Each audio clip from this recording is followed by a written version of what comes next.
1. Part 1.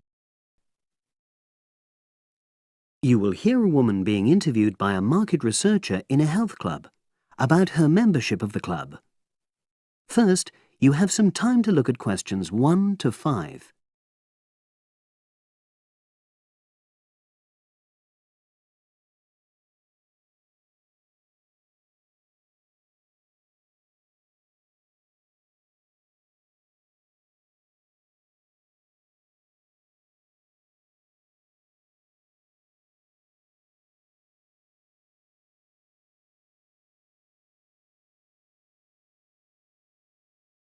You should answer the questions as you listen, because you will not hear the recording a second time. Listen carefully and answer questions 1 to 5.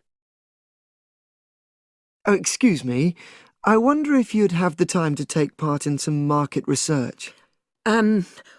What's it about? About this club and your experiences and opinions about being a member. It'll take less than 5 minutes. Oh, OK then, as long as it's quick. Can I start by taking your name? It's Selina Thompson. Is that Thompson?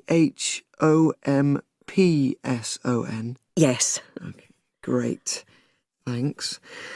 And what do you do for a living? Well, I'm an accountant, but I'm between jobs at the moment. I understand. But that's the job I'll put down on the form. And would you mind my asking which age group you fall into? Below 30, 31 to 50, and above? Over 50, I think we can safely say. Great, thanks. And which type of membership do you have? Sorry, I'm not sure what you mean. Do you mean how long of... No, is it a single-person membership? Oh, right, no, it's a family membership. Thanks. And how long have you been a member? Ooh, let me see. I was certainly here 5 years ago, and it was probably 2 to 3 years more than that. Shall I put down 8? Oh, I remember now. It's 9, definitely. Sorry. No problem. I've got that. And the last question in this first part is, what brought you to the club? Sorry? How did you find out about the club? Did you see any ads? Well, I did actually, but I have to say I wasn't really attracted to the club because of that. It was through word of mouth. So you were recommended by a friend? Actually, my doctor. I'd been suffering from high blood pressure, and he said the club was very supportive of people with that condition, so I signed up. Great, thanks. Before you hear the rest of the conversation, you have some time to look at questions 6 to 10.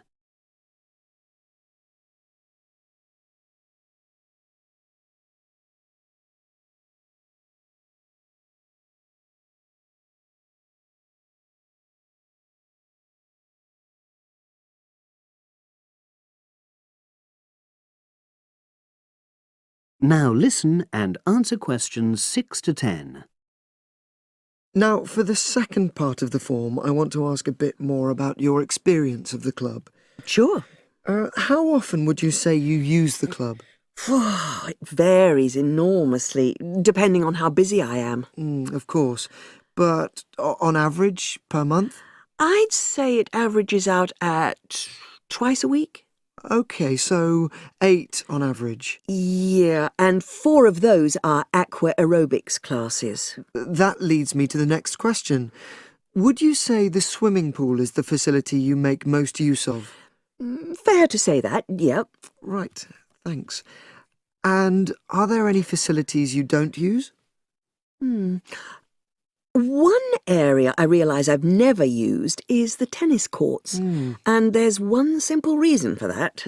You don't play tennis? Actually, I'm not bad at it. Oh. It's that I'm not happy having to pay extra for that privilege. Right. I've made a note of that. Thanks. Now, in the last section, are there any suggestions or recommendations you have for improvements to the club? Only about health and fitness? Anything at all? Well, I'd like to see more social events. Oh, It isn't just a question of getting together for games or classes, but other things, you know. yes, sure. And another thing that I was thinking when I had my yoga class in the gym last night, we were all sweltering in the heat, was that I think they should put in, or, you know... Air conditioning. That's exactly what I mean. The rooms are really light and well designed, but they do need proper installations. Sure. Well, I've made a note of that. Good. So, is there anything else you'd like to suggest? About quality of service, for example? Oh, everyone's very nice here. They couldn't be more friendly and helpful. Oh, but I tell you what, it's a shame the restaurant isn't open in the evening on Saturday, and Sunday as well, for that matter. Oh. So, the club should... You open it later on those days. OK. Well, thank you very much. That's all the questions I have. That is the end of part 1. You now have half a minute to check your answers.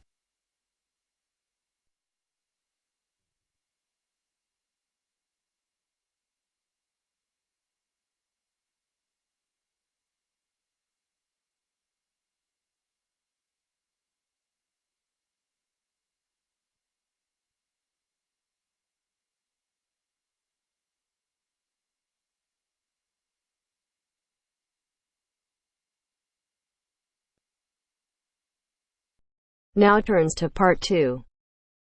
Part 2. You will hear a talk on local radio about a short film festival in the town of Adbourne. Now you have some time to look at questions 11 to 16.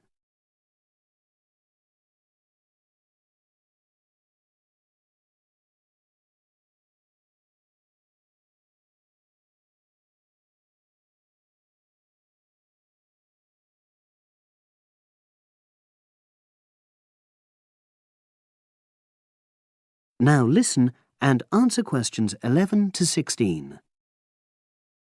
Today we're pleased to have on the show Fatima Johnson, who is the organiser of the Adbourne Film Festival.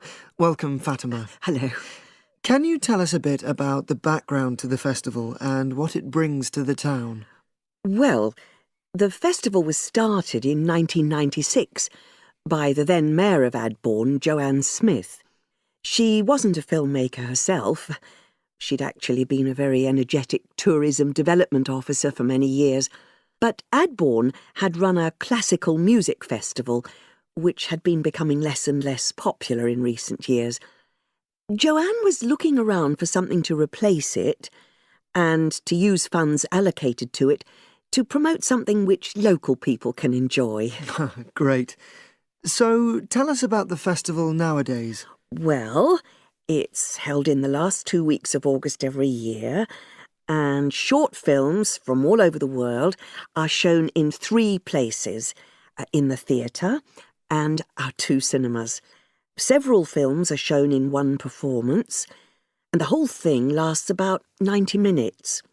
Tickets are very reasonably priced. Under 12s used to get in for 50p, but now we charge just £1, which is still very good value. £1.50 for students and £2.50 for everyone else.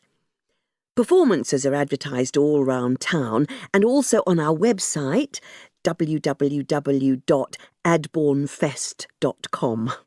If you're interested in attending any performance, you can buy tickets online, of course.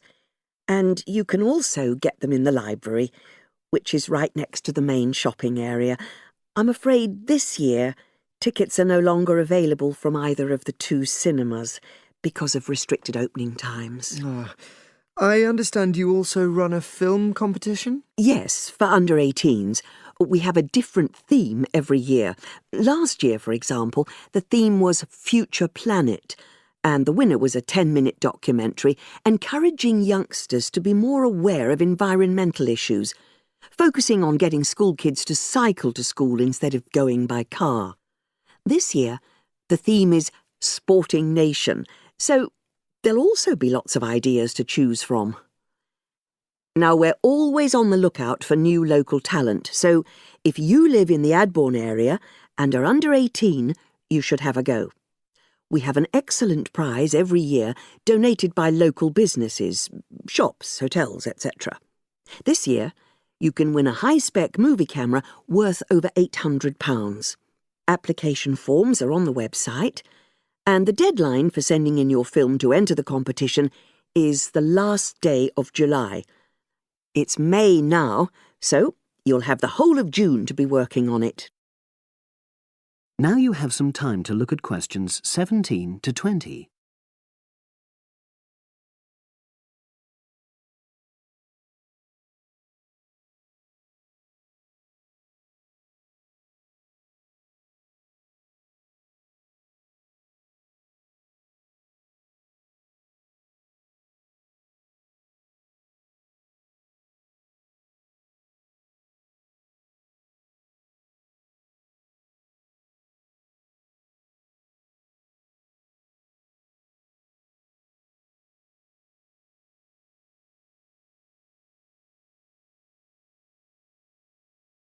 Now listen and answer questions 17 to 20. And what are the judges looking for? Well, although we choose very topical issues like the environment, we're not looking for propaganda, trying to get people to do something. Instead, we're looking for a new angle, a fresh way of looking at a theme. And of course, because it's a short film festival, it's not really about a fully worked story with well-rounded characters. It's more about good photography, conveying things visually. And who judges the films? A panel of 3 people who know a lot about film. We've used the same judges for many years, and we're very happy with their expertise. One thing we probably will change next year, though, is we want to add another class and another prize for older filmmakers. We'll keep it at a maximum of 10 minutes, though. The length works well for our festival.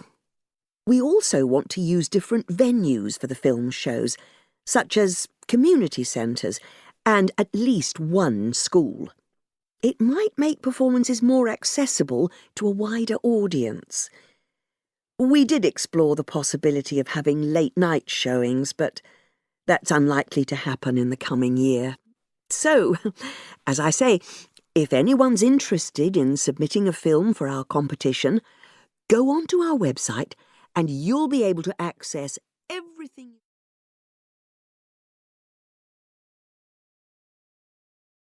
That is the end of part 2. You now have half a minute to check your answers.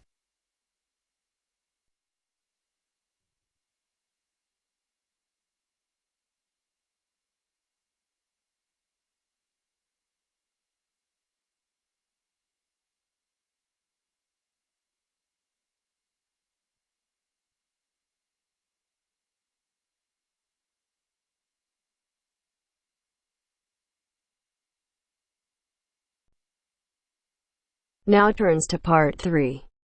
Part 3. You will hear an interview with a wildlife specialist called Alison Sharp talking about bears.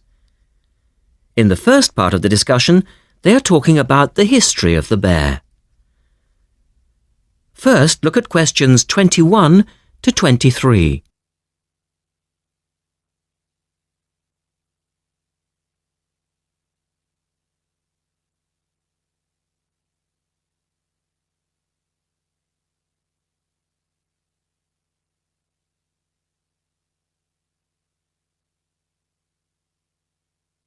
Now listen to the first part of the interview and answer questions 21 to 23.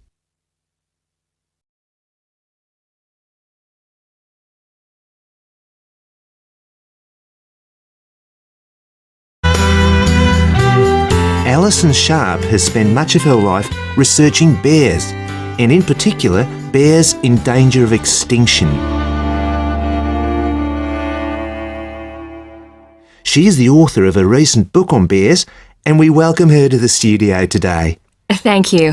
Delighted to be here. First of all, can you give us a quick overview of the history of the bear family?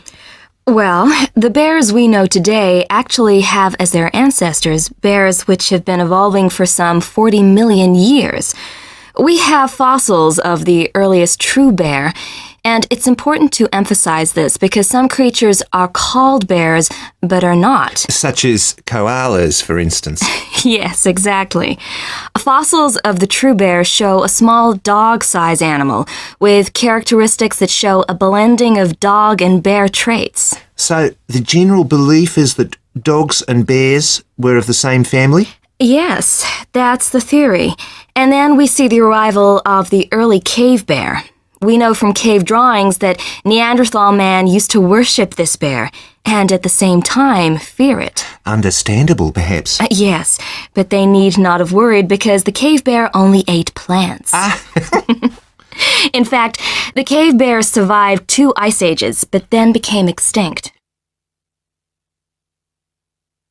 In the second part of the interview, Alison talks more about the situation of bears today. Look at questions 24 to 30 first.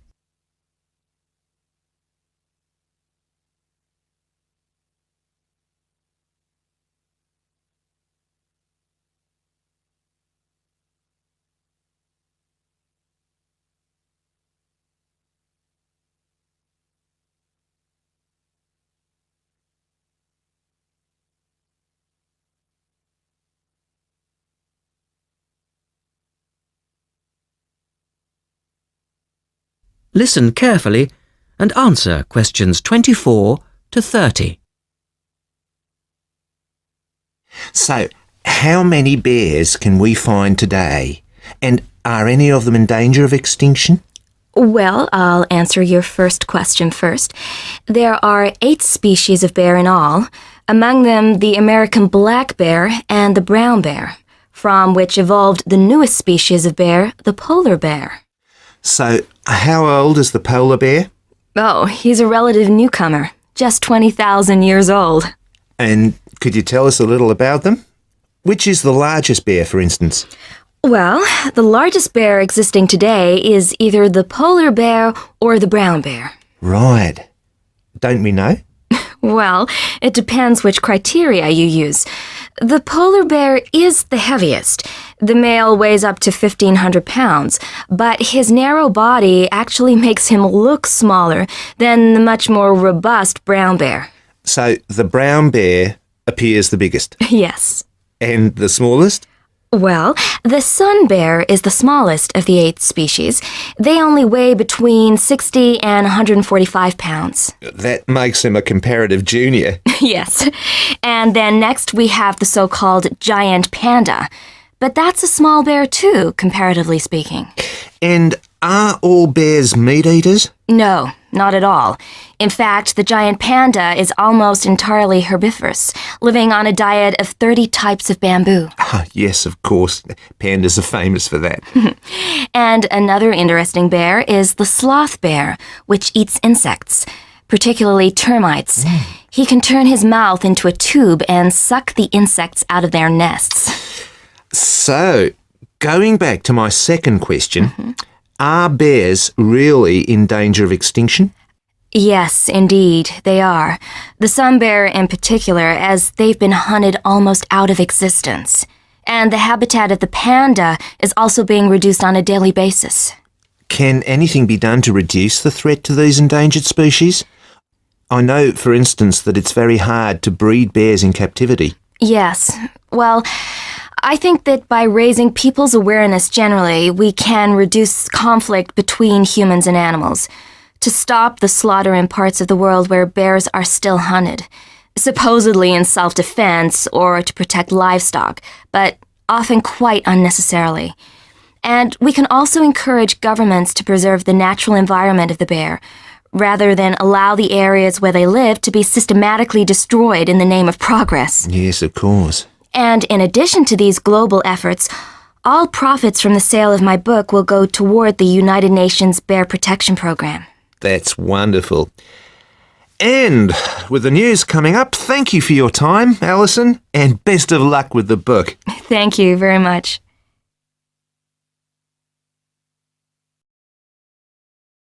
That is the end of part 3.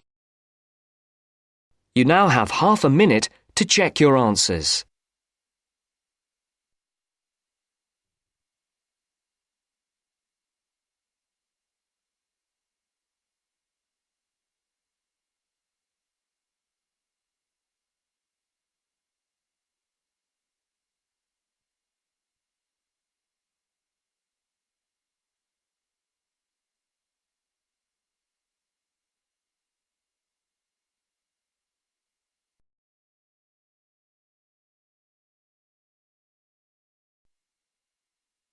Now turns to part 4.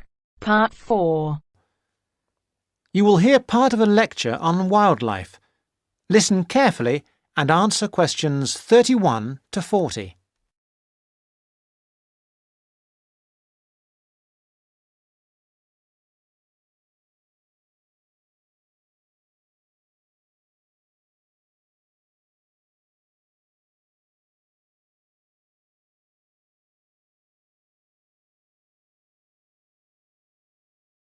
Thousands of exotic plants and animals have been introduced into the British Isles over thousands of years. These newcomers compete with native species for resources and can also cause major changes in the wildlife and in the habitats of our countryside.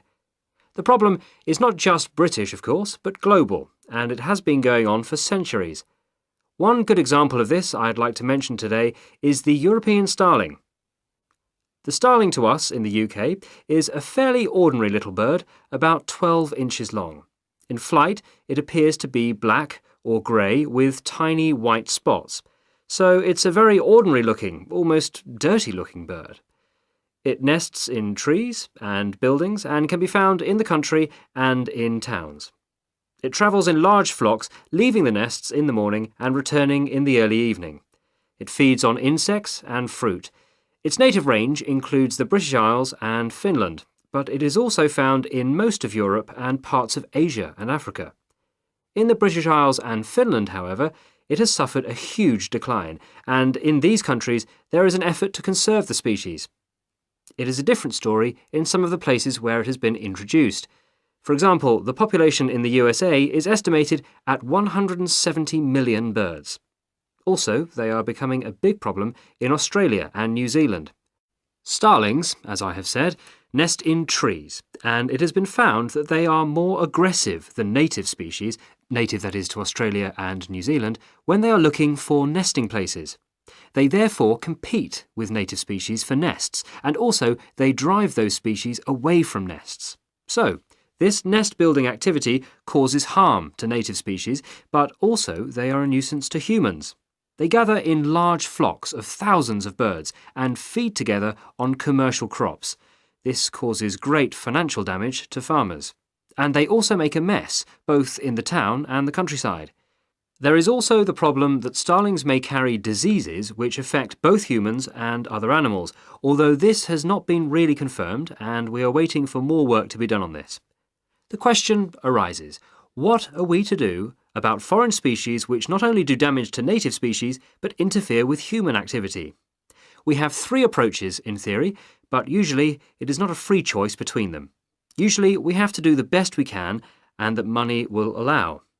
The best approach, of course, is prevention, and many countries have passed legislation which attempts to limit or prevent the arrival of non-native species in their countries.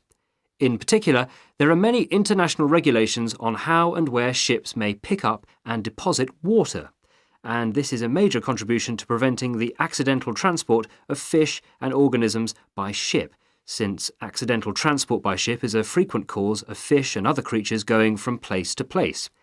Ports also have special areas where water can be deposited, and many of them have treatment facilities to kill any foreign species that may establish themselves in their waters.